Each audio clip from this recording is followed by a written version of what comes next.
Every week, without fail, 2 young wolf princes slipped away from Ashcombe Castle. Their absences never lasted long enough to send anyone into real panic, only long enough that the whole household would end up searching for them anyway. Truth was, they never wandered far. Just beyond the western wall, along a quiet lane no noble had ever bothered to set foot on, sat a modest stone cottage with a garden too plain to hint at who might live inside.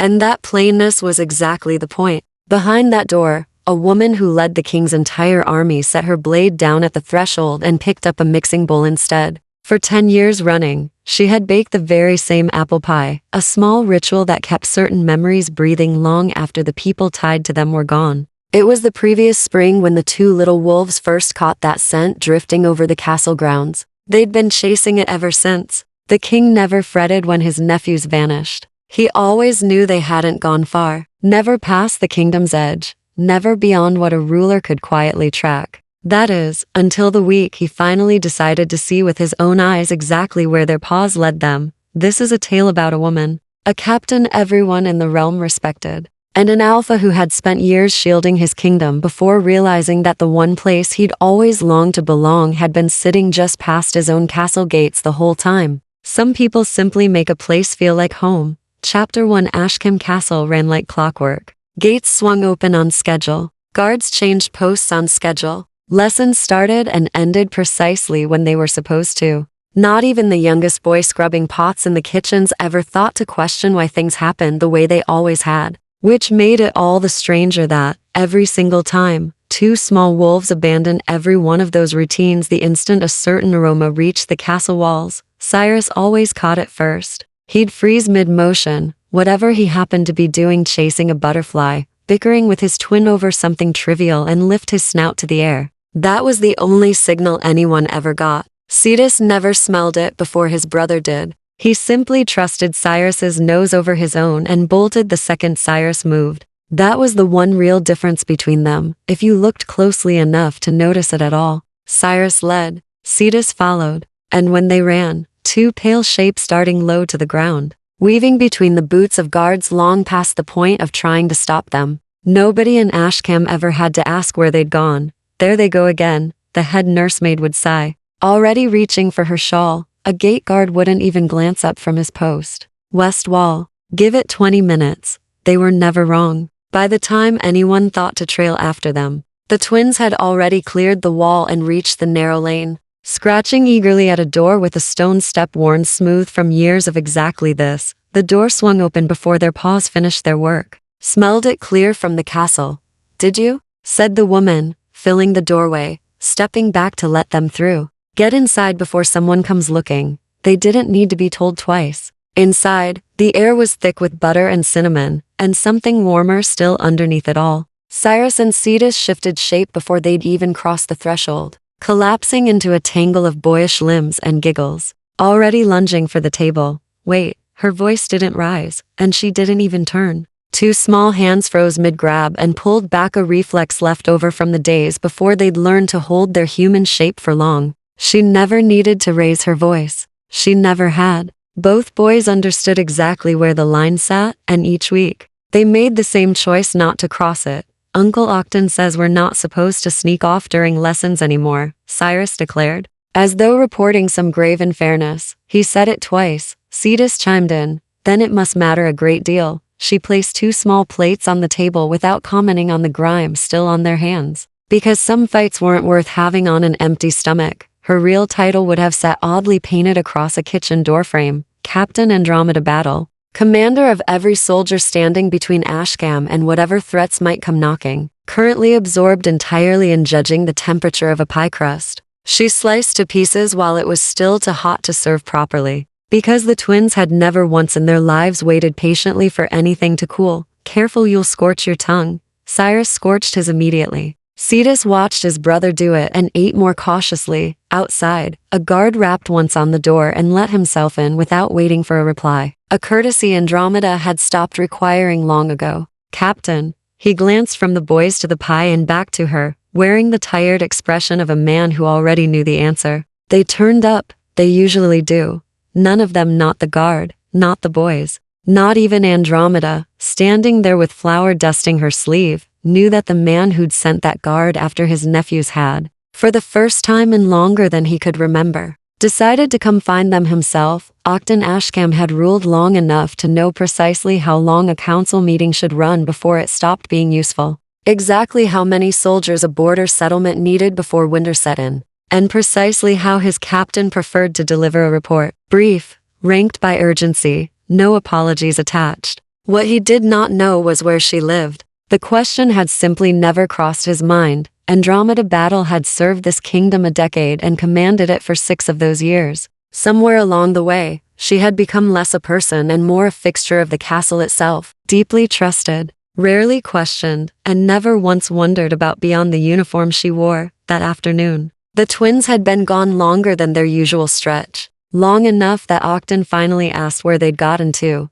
There at the captain's house, his steward answered, the 100th time he'd said those exact words that year, as though the sentence explained everything worth knowing, and as far as anyone else was concerned, it did explain everything. It had simply never occurred to Octon that 4 short words could be sitting on top of an entire hidden life. I'll fetch them myself, he said. The steward blinked. My lord? I said I'll go myself. He couldn't have told you why the words left his mouth. The lane past the west wall wasn't one he'd ever had cause to walk. No nobility lived out there. Nothing of consequence, as far as the maps in his study were concerned. He found the house by sound before he found it by sight. Nothing loud, just the low, steady murmur of someone reading aloud, unhurried. The door wasn't locked. He knocked regardless, some instinct. He didn't stop to examine. When no answer came right away, he did the one thing he'd drilled into every soldier under his command never to do. He pushed the door open without waiting.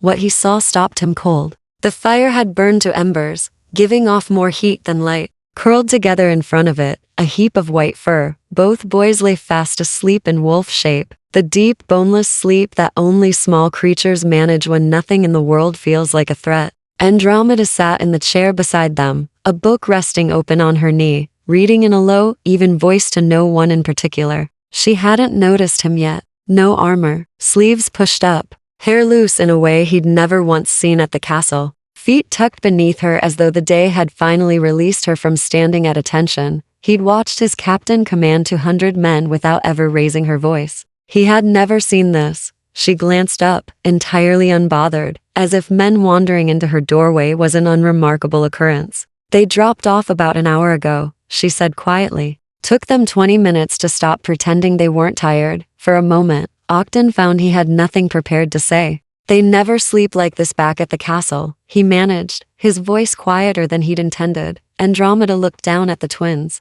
Cyrus lay curled protectively over his brother, even in this shape, the way he always did. I imagine they don't. Why here? It wasn't the question he'd meant to ask. He'd intended something smaller. How long has this gone on? How often? Since when? This one simply escaped before he could stop it. Andromeda took her time with the answer, the way she took her time with most things, refusing to fill silence just for the sake of it. Maybe because here, nobody expects them to grow into future alphas. She closed the book carefully, so it wouldn't snap and wake either boy. Here they're allowed to just be tired. No one's watching to see how gracefully they manage it. Octon looked at the twins. He'd never once considered it that way. I didn't realize they came here every week. You never asked. There was no bite in it. Somehow that made it land harder. He stepped further inside, and only then noticed the rest of the room. Herbs hanging in bundles along the window, tied in ways he couldn't name. Books stacked with the disorder of things actually read, not arranged for show. A home that had plainly once held more than one person, though nothing in it explained who, or where they'd gone. None of it matched the captain. He thought he knew.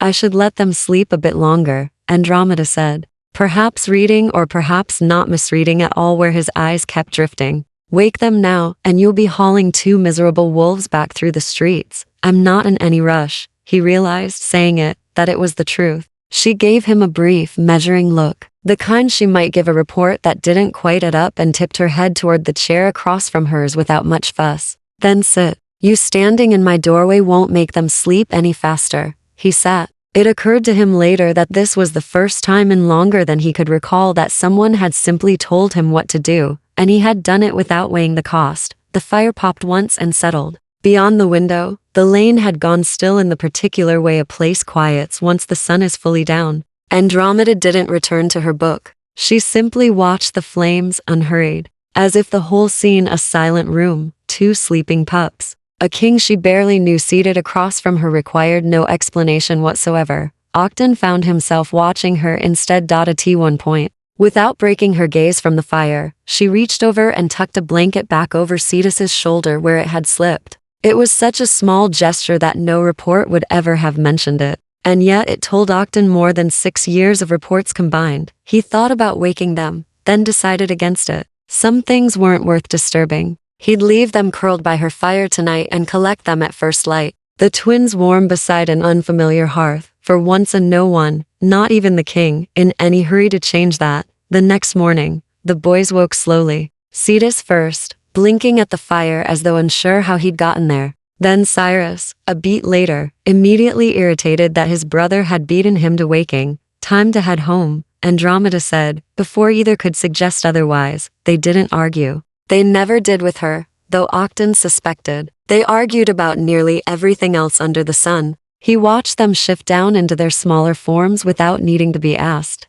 trotting toward the door on 4 legs rather than 2. Having apparently decided walking upright wasn't worth the effort of complaining first, which left him standing in a kitchen he had no obvious reason to still be standing in. There's pie left, Andromeda said, already reaching for a knife. If you'd like some. If not, I'll feed it to the boys tomorrow, and they'll call it theft. He hadn't expected to be offered anything. In 6 years she'd given him reports, recommendations, the occasional blunt opinion he hadn't asked for and usually needed. Never once, food. I wasn't aware that was on offer. It wasn't. Until just now, she cut a slice and set it down in front of the chair. He'd already claimed, as though his answer had never really been in doubt. You look like a man who hasn't eaten since sunrise. I haven't. Then sit back down before you make a liar out of me. He sat. Nobody spoke to him that way. Not his council, not his stewards, not even the twins, who at least had childhood as an excuse. Andromeda battle-handed him a plate the way she might hand a soldier a canteen. Because he needed it, not because of who he was. He ate. It was, without a doubt, the best thing he'd tasted in longer than he could remember. And he told her so. Someone once told me a home needs a scent that makes people want to return to it, she said simply, the way one might mention the weather. I never stopped making it. He filed that away without pressing further. Some doors close gently enough that forcing them open feels like a poor trade for what waits behind. How long have you lived in Ashcam? He asked instead. 10 years. That was all she offered. He recognized the shape of the answer, the same shape he used himself in council when a question crept too close to something he had no intention of surrendering. He let it be. You've never asked me much of anything, she added. Not quite an accusation. No, he admitted. I don't believe I have. Cyrus, already at the door in boy shape, once more, glanced back over his shoulder with the bluntness only a 6-year-old could manage. You should come back next week too. The kitchen went very still. Andromeda kept slicing the pie as if she hadn't heard a word. Octon found himself, for reasons he chose not to examine, smiling down into his plate. We'll see. Cyrus took that as agreement and shifted back down to for pause, thoroughly pleased with himself. At the door, both pups waited, patient in the way only creatures wise enough not to rush a king could be. Thank you, Octon said, meaning it far more than the words could carry. For all of it. Not just tonight. Andromeda studied him a moment, that same brief, assessing look. She gave a report that didn't quite balance, though something in it had shifted. Most days, she said, they make it easy. It wasn't quite an answer to what he'd thanked her for. He suspected she knew that, and had chosen it anyway. He walked the lane back toward the castle, with 2 wolves trotting ahead of him through the dark. At the gate, both pups paused to glance back, checking, as they always did, that he was still following. Octon looked back once himself at the small stone house behind him, one window still glowing, warm against the night, before passing through the gate without looking again. Chapter 2 weeks slipped by the way most weeks did in Ashcam. Calm mornings, familiar routines, the twins finding their way to a certain kitchen without fail. Andromeda was making her usual round along the outer wall, the sky still pale with early light, when a rider appeared, moving far faster than any messenger had reason to on an ordinary morning. The rain had begun on a night nobody thought worth remembering, and by the time anyone realized it should have been, the river had already made the decision for them. Word reached the castle at dawn. The bridge at Hollow Bend washed out, cellars filling faster than they could be emptied. 3 villages that would need grain and dry timber before the week was through. I'll lead the escort. Andromeda was already pulling on boots. She hadn't had time to change. 12 guards, 2 wagons, and a healer. If the garden can spare her, the healer could. She always could, for work like this. I'm coming as well, Octon said. No one argued, though the twins voiced their objections at considerable length from the courtyard until a nursemaid finally lured them back inside with a promise that pie theft would resume the moment everyone returned. They set out within the hour. The road to Hollow Bend took a full day's ride, longer still with wagons trailing behind. By the second mile, Octon had already noticed something unexpected. How different Andromeda seemed outside the castle walls. She knew every guard in the column by name, and something else about each of them besides, whose mother was fighting off a fever, whose boots needed replacing before the cold set in, who'd married that spring and still hadn't stopped grinning about it. She rode at the head of the column without appearing to command anything at all, and yet the whole line moved to her pace without anyone deciding to follow it. You know all of them, Octon said. Somewhere past the 4th mile. I trained most of them. That's not quite what I asked. He caught the corner of her mouth twitch, as though she'd noticed the difference and chosen not to comment further on it. They passed through a smaller village before noon, untouched by the flood, but close enough to feel it coming. People already stacking sandbags along the low stretch of road. Andromeda stopped without being asked, spoke briefly with an old man overseeing the work, and by the time she'd remounted, 2 of her guards had quietly peeled off a sack of grain from the wagons to leave behind. You didn't mention that to me. You were speaking with the miller. I didn't want to interrupt. He hadn't even noticed her slip away from his side. He was beginning to suspect that was precisely the point. A cluster of children trailed the column for a stretch, the way children always trailed soldiers.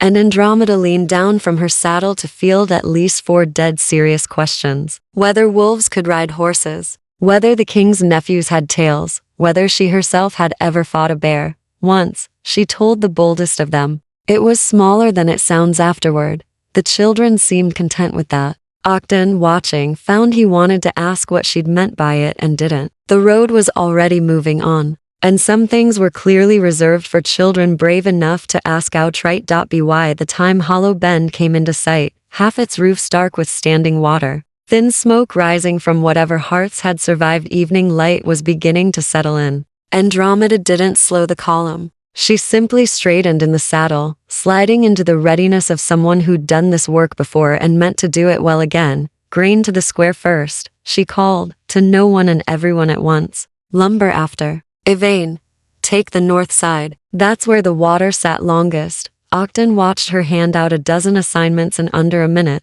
watched the columns scatter into the flooded streets with the ease of a routine well worn, and found himself, for the second time in as many weeks, simply following her lead. They worked until well past dark, grain hauled in, doors braced. A temporary walkway of planks laid across the worst of the flooding so the village wouldn't be split in 2 until the real bridge could be rebuilt. Andromeda worked beside her guards rather than above them, and Octon, without quite meaning to, found himself doing the same, hauling sacks, holding planks steady, discovering that a king's hands could, in fact, do more than sign decrees. It was well past midnight before anyone let themselves stop. They'd remain 2 more days, seeing the worst of it through before heading home. And somewhere between the flooded square and the one dry inn, Hollow Bend still had to offer. Octon realized he hadn't thought once about his counsel, his correspondence, or the crown waiting for him back home. He'd thought instead about how Andromeda battle worked.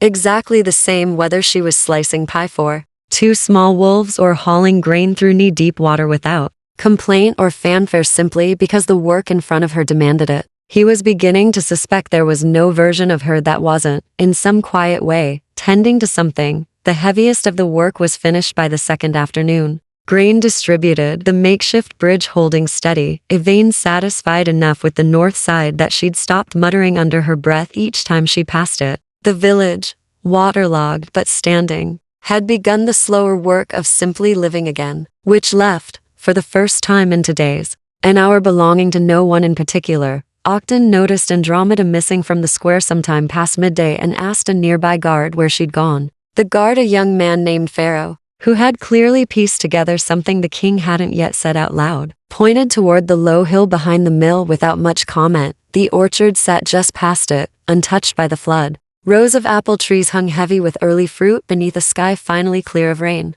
Andromeda stood near the third row, a basket over one arm, turning an apple in her hand with the unhurried focus of someone with nowhere she needed to be. "You vanished," Ogden said. "I didn't vanish. I walked in plain sight of at least 6 people to an orchard." She set the apple in the basket and reached for another. "That's not the same thing. No one told me where. No one asked me to report my whereabouts. I'm off duty for an hour, and I intend to stay off duty for the rest of it." He found, standing there, that he had no argument prepared for that, and didn't particularly want one. "Do you always do this?" he asked. "Find an orchard wherever you go?" "Whenever there's one to find." She held an apple up to the light, inspecting it as thoroughly as she might inspect a soldier's kit, no apology in it. "Habit." He plucked one for himself, mostly for something to occupy his hands, and turned it over the way he'd watched her do. "For the pie?" It wasn't quite a question. "For the pie." He held his out to her instead of dropping it into his own basket.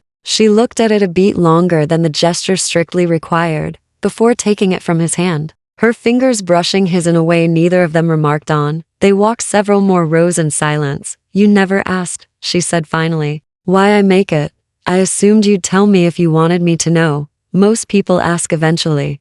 I'm not most people. I'm considerably slower." That earned him something close to a real laugh. Brief, almost surprised out of her, as though she hadn't expected to find him funny and resented it a little. He decided, watching it fade, that he wanted to hear it again. They walked further before she spoke again, choosing apples with the same quiet precision she brought to everything. Ogden mostly watched her do it. The light had turned gold with the hour. "Someone once told me a house isn't truly a house until it smells like something worth returning to." She let the silence stretch a moment. "My husband," Ogden stopped, reaching for apples entirely. "We'd been in our first home together only a week when he said it. He wasn't a sentimental man. He just liked apple pie and liked having an excuse to make it a habit. After he died, I baked it the following Sunday. And the Sunday after that, somewhere along the way I forgot how to stop." She said it without asking for anything back. No comfort, no careful hush, no hand extended.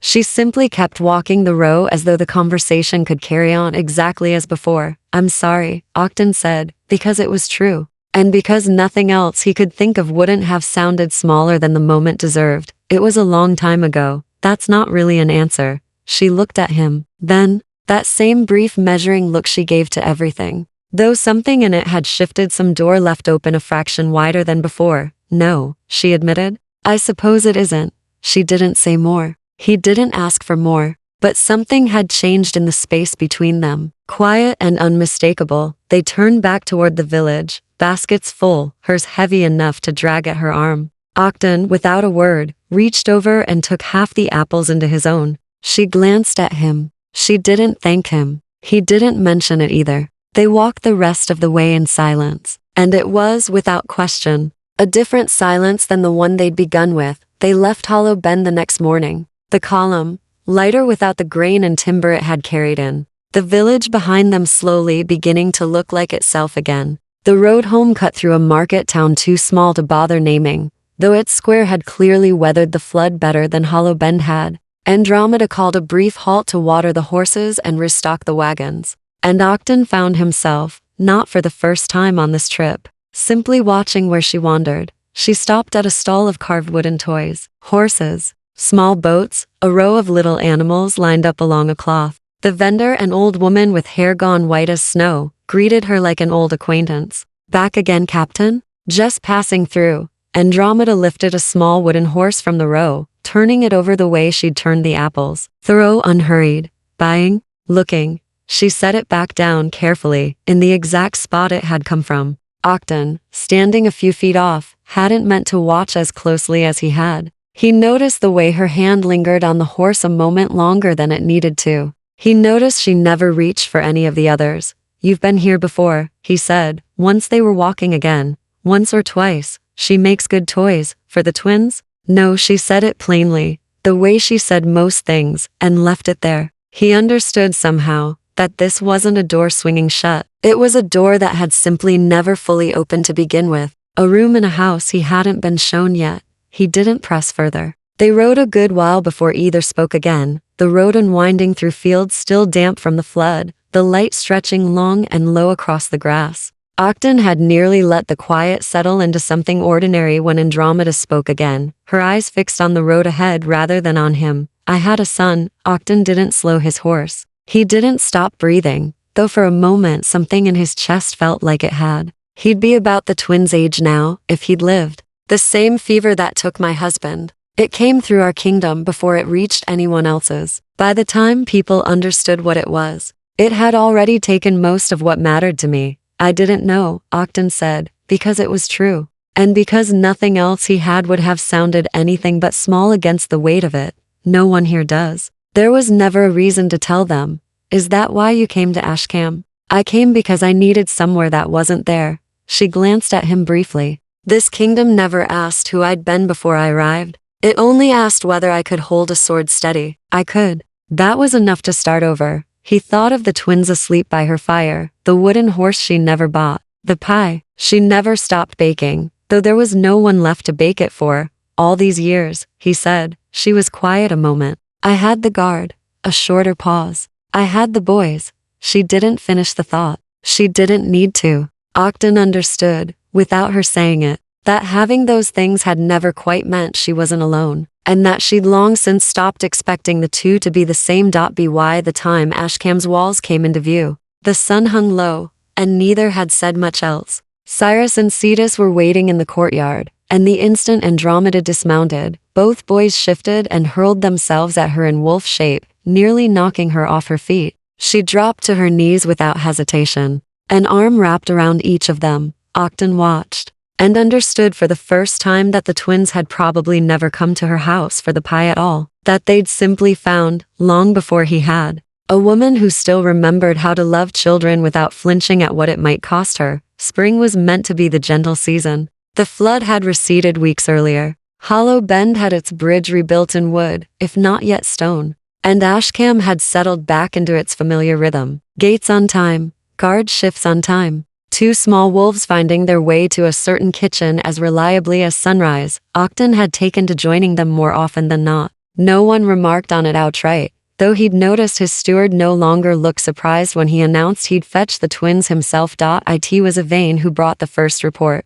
3 weeks after the floodwater had gone down, delivered the way she delivered everything, plainly, without softening it for anyone's comfort. Fever in Millbrook. 4 households. A rash starting behind the ears. The room fell into the kind of silence that only ever meant one kind of news. Without meaning to, Octon looked toward the corner where Andromeda stood. She hadn't moved. That was the first thing he noticed. Not the stillness of composure, but a different stillness altogether, one that had nothing to do with discipline. How many households in Millbrook total? She asked. Her voice stayed level. He was learning her well enough now to hear what that evenness was costing her. 11. And the water that flooded through there in spring, where did it settle? The low wells. The ones people started using again once the clean ones ran short. Andromeda said nothing for a long moment. It started the same way before. Contaminated water. A fever that seemed mild at first. By the time anyone named it for what it was,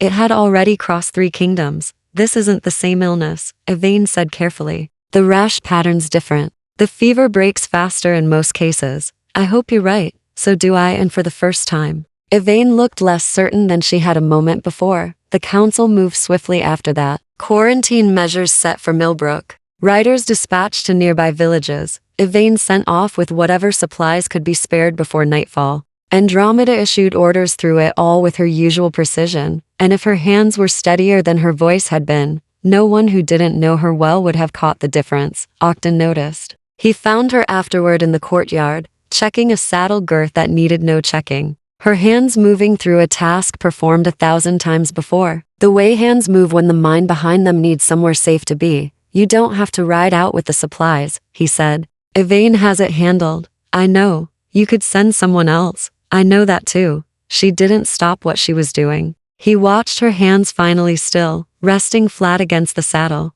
and understood that some part of her wasn't fully present in that courtyard with him, that it had drifted 10 years and 1 kingdom away, to a different version of this exact fear that had ended very badly. Andromeda. It was the first time he'd used her name without the title attached. She looked up, and for just an instant, before she caught herself and tucked it away, he saw something in her face he hadn't seen since the orchard. I need to go, she said. Not because Evelyn can't manage it.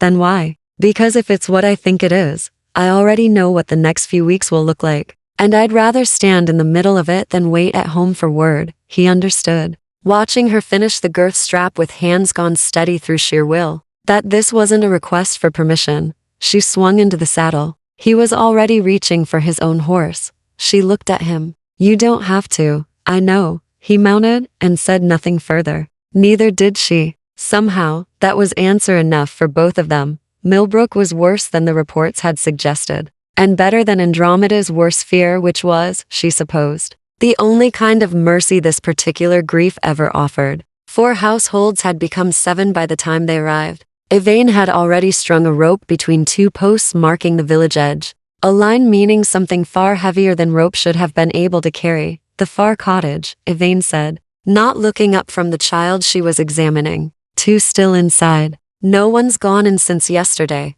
Why not? Because the last person who did hasn't come back out to say whether it's safe. Andromeda studied the cottage. Thin smoke rose from its chimney, meaning someone inside was still tending a fire, meaning someone inside was still capable of tending anything at all. I'll go. Evelyn's hands went still. You don't know what's waiting in there?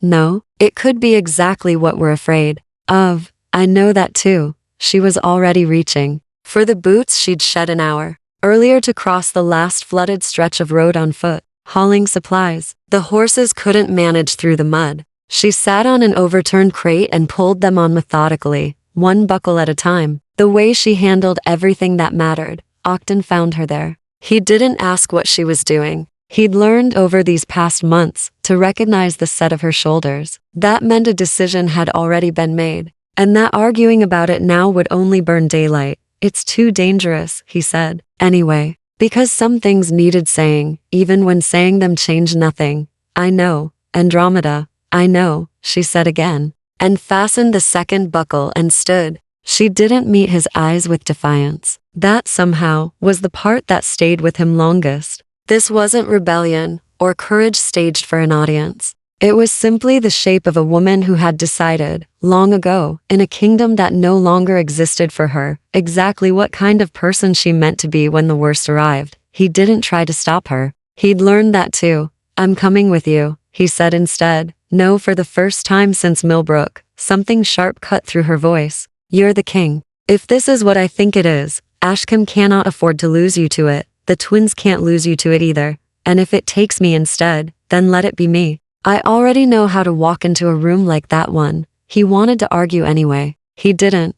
Watching her face, he understood. This wasn't his fight to win, only to stand beside. Then I'll be at the rope when you come out. I know you will. She crossed to the cottage alone, boots sinking into mud with every step, and didn't look back, because looking back had never once made anything easier. And she'd long since given up pretending otherwise. Inside, an old woman sat by the hearth, and beside her, wrapped in blankets far too thin for the fever raging through him, a small boy slept the restless, in-between sleep of someone caught between 2 kinds of dark. Andromeda knelt and pressed the back of her hand to his forehead. High fever. She checked behind his ears. Nothing. For 1 suspended heartbeat, she closed her eyes. Then she opened the door and called for Evelyn. Ogden hadn't moved from the rope the entire time it took her to examine the boy. Summon Evelyn. Help bring the fever down with cool cloths. The kind of patience that only comes from having lived through this before. In a life she rarely spoke of. Hours passed. He hadn't counted them. He'd simply stood where she'd asked him to wait, and waited. Exactly as he'd promised. When she finally crossed back over the rope, her face gave nothing away, exhaustion sitting on her like something physical. He didn't ask if she was all right. He'd learned that question rarely earned him anything true. It's not the same fever, she said instead, because she knew that was the real question sitting underneath the one he hadn't asked. Evelyn was right. The boy will recover. Most of them will. Most, 2 won't. An old man, and a woman who was already weak before this started. She said it plainly, the way she reported everything, though something in her voice had thinned at the edges. It's not what we feared. It's still a loss. He didn't offer comfort dressed up as correction. He simply stood beside her and let his hand rest next to hers. She let it sit there a moment, then slowly turned her palm to meet it. Neither of them said a word about it. They stayed in Millbrook for more days until the fever had run its course through the last affected households, and Evelyn finally declared the village cautiously out of danger. That first night, he found her outside the healer's tent, gazing up at a sky finally cleared of the clouds that had trailed them since the flood. He stood beside her without a word. Neither of them broke the silence for a long while. Their names were Garrick and Thomas, she said at last. My husband and my boy. My little Thomas. He loved horses. Wanted to join the Royal Guard someday, just for the excuse to ride one every day. Had a whole shelf of toy horses. Never touched anything else. Sounds like a boy who knew exactly what he wanted. He did. Something close to a smile crossed her face, brief and unguarded. It happened fast in the end. The fever, I mean. It was the years afterward that took a long time. Ogden said nothing. He understood, without needing the words, that some kinds of grief measure themselves not in the moment of losing, but in everything that follows it. The days after that asked little of reflection and much of labor. Wells checked. Households cleared one by one, Evelyn moving between them with the tireless focus of someone who'd stopped counting hours long ago. Andromeda worked at her side, and Ogden worked beside them both, and by the second night, something in the rhythm between the three of them had settled into ease. It was on that second night that he found her again, not outside the healer's tent this time, but seated on an overturned crate near a dying fire, boots off, bare feet against the cold ground.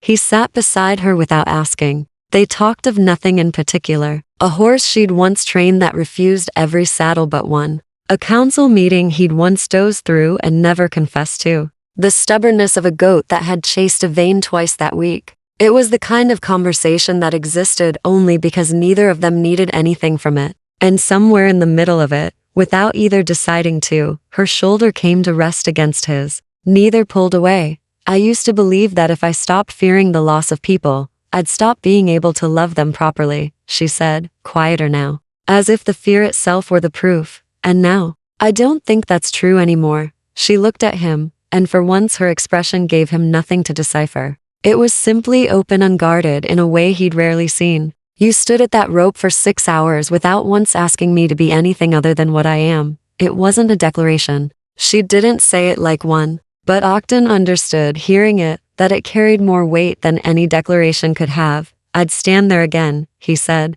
as many times as it takes. I know, that's rather the problem, isn't it? Is it a problem? It's the kind of problem I stopped believing I was allowed to have. She said it without asking him to fix it. And he understood that some things weren't meant to be fixed, only witnessed, and carried alongside. They rode back to Ashcam 2 days later. The twins waited in the courtyard exactly as before, and the moment Andromeda dismounted, both boys shifted and threw themselves against her, nearly buckling her knees. She dropped down, laughing despite herself, an arm wrapped around each of them. It was a moment before she noticed her other hand was still folded into Ogden's. She looked up. He looked down. They let go at the same instant, and neither mentioned it. We missed you, Cyrus mumbled into her shoulder. I missed you too, Ogden. Watching her say it, felt something settle in his chest he had no name for. Not the restlessness he'd carried for weeks. Not quite relief either. Something steadier than both. Spring arrived late that year, though when it finally came,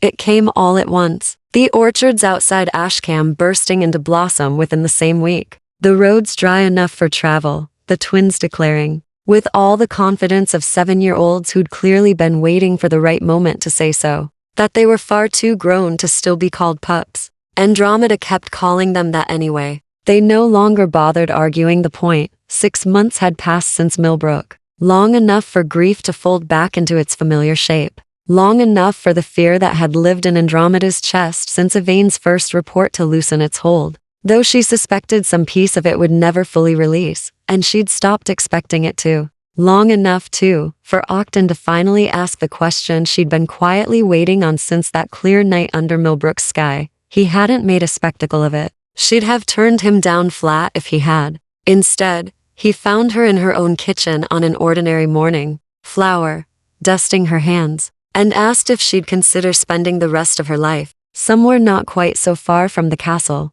"I like where I live," she said. "I'm not asking you to leave it."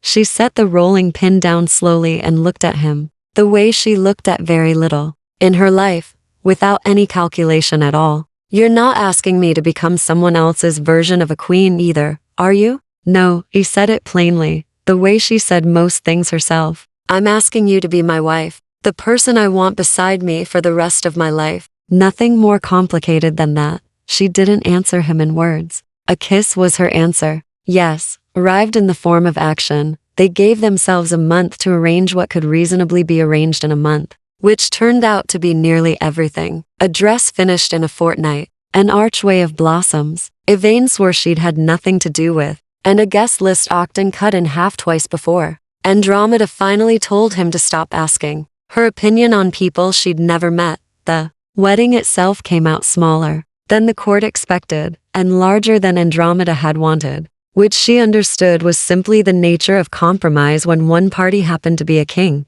It was held in the courtyard rather than the great hall, at her insistence, beneath an archway of apple blossom. Someone she suspected Evelyn had gone to considerable trouble arranging. The twins stood at the front in their boy shapes for the entire ceremony, resisting the temptation of the crowd, and Octon stood beside them, looking, for once, nothing at all like a king, and everything like a man who'd waited a long time to stop pretending he didn't know what he wanted when his turn came to speak. He didn't give the kind of speech expected of him. He kept it short, the way she'd have wanted. "For years, I believed I knew the woman standing beside me. I knew the captain. I knew her reports. I knew her judgment. I knew I could trust her with my kingdom." He paused. "What I didn't know was that she'd quietly built the only place I ever found myself wanting to return to, Andromeda, who'd prepared nothing to say and hadn't expected to need to, found that the only thing worth saying was true enough. It needed no preparation at all.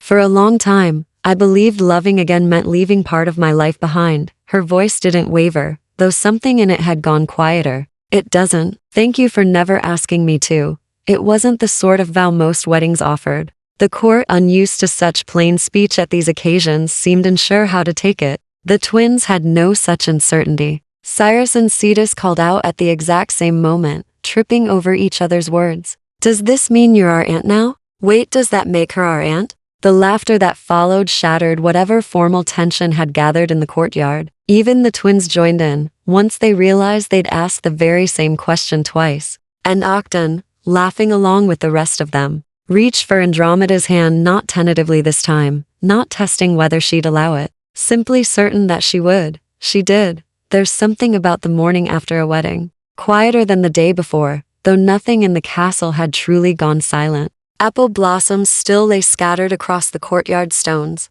Somewhere, a steward fretted over a guest list for a feast that had, in fact, already happened. Andromeda wasn't in the castle that morning. She'd moved into Octon's rooms the week before the wedding, as expected of a king's wife. But some habits refused to be so easily abandoned, and every Sunday since, without fail, she made her way back to the small stone house, past the western wall, the one place that had never once asked her to be anyone's queen. Octon had stopped pretending he didn't follow her there. She was in her own kitchen, exactly where she'd been every Sunday for a decade, sleeves rolled, flour on her hands, an apron thrown over a dress plainer than the one she'd worn the day before. Octon found her there. He stood in the doorway a moment before she noticed the same doorway he'd once stood in, uncertain, discovering for the first time that his captain had a whole life he knew nothing about. He knew every corner of it now. The herbs by the window, the wooden horse on its shelf, the chair by the fire that had become,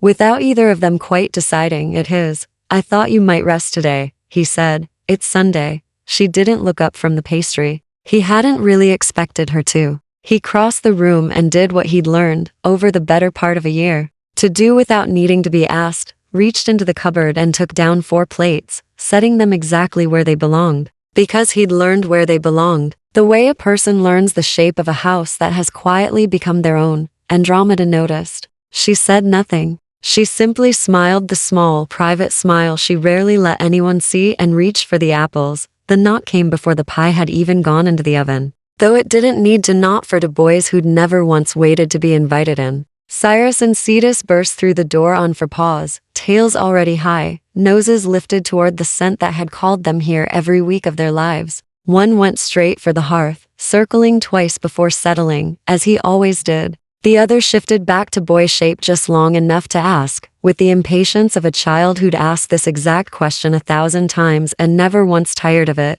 "Is it almost ready?" It just went in. "You know that. I was hoping it'd be different this time." "It never is." He seemed to accept that as reasonable enough and curled up beside his brother by the fire. And Octon, watching the two of them settle into a house that had never once demanded they be anything but tired children, understood something it had taken him a full year to learn. They had never come here for the pie. Not really. They'd come because this was the one place in all of Ashcam where nobody expected them to be small kings. And somewhere over the past year, without either of them quite noticing when it happened, it had become the one place Octon didn't have to be a king either. Some stories end with crowns. Some end with victories. This one ends exactly where it always belonged. The story of a woman who rebuilt a life so quietly that everyone around her mistook her resilience for the absence of sorrow. And the story of a king who discovered that the greatest privilege of his life wasn't ruling a kingdom, but being welcomed into a house where he never once had to earn the right to stay. Some people spend their whole lives searching for somewhere that feels like home.